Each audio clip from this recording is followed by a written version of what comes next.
in prison here in America. He was in prison for 3 years before he got deported. And he had called my grandparents, his dad and his stepmom, with her.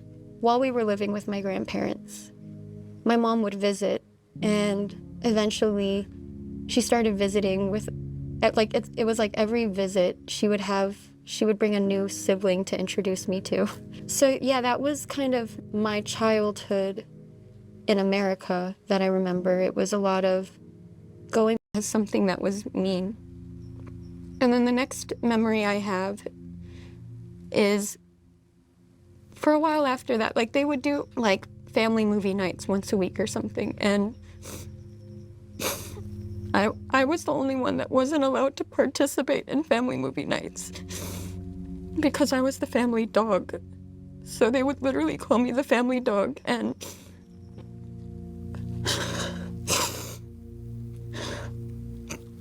I would have to sit in like a big cardboard box behind the sofa.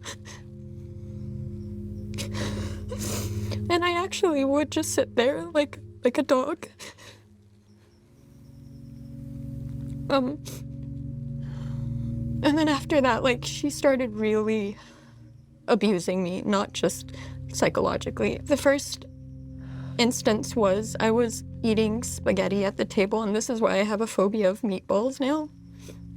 She forced me to eat a meatball, and I choked. She didn't do anything, she just watched me. And I think she did it on purpose to like make it look like it was an accident. But for some reason, her husband would always step in when it got really bad, but he wouldn't do anything when it wasn't that bad. So he had saved me from choking. And then the next instance was their actual family dog took a shit on the carpet.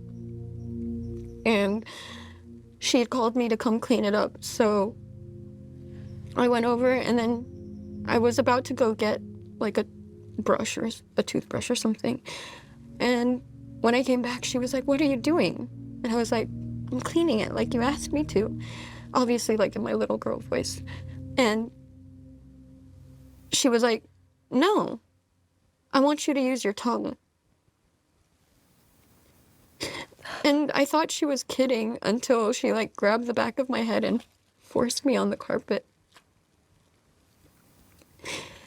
And then when you're in foster care, your social worker does regular checks on you. Like, I think it was at least once a month or something. And I noticed this pattern that, like, she would treat me really badly, but whenever it was about time that the social worker was going to come by, she would all of a sudden treat me really nicely, like extra nicely. Like, she would give me Twizzlers. And so I also grew up having like a weird kind of love for Twizzlers randomly. She would just tell me all the things that I wanted to hear.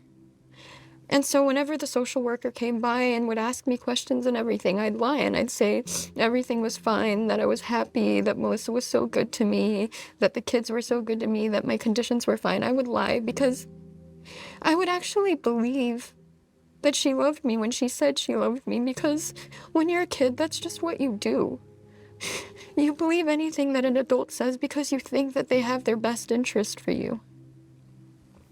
And then went inside, and then she stopped me because I was so scared of what would happen. And then when we got home, as we parked in the garage, everybody went inside, and then she stopped me at the door, the entrance to the house, and she was like, "You can't come in." And I was like, "Why not?" She was like, "You've been a bad girl, so you need to be punished."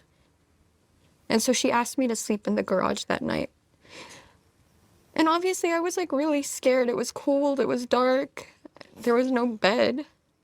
So I kept on banging on the garage door over and over, crying and screaming. And I was like, I'm sorry, please let me in." And then she opened the door and she told me that if I didn't shut up, that she would stuff Justin, my little brother, in the freezer. And so I stayed quiet and I slept there that night. And then after that was a series of her not feeding me and then feeding me. So she would not feed me for days and then all of a sudden feed me a lot of food. And it came to a point where she didn't feed me for like 3 days, I think. And the social worker made a surprise visit.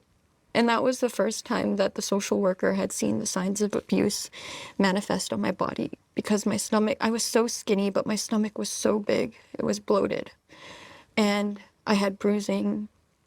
I had a scratch on my face. And yeah, that's when I stopped lying to protect her.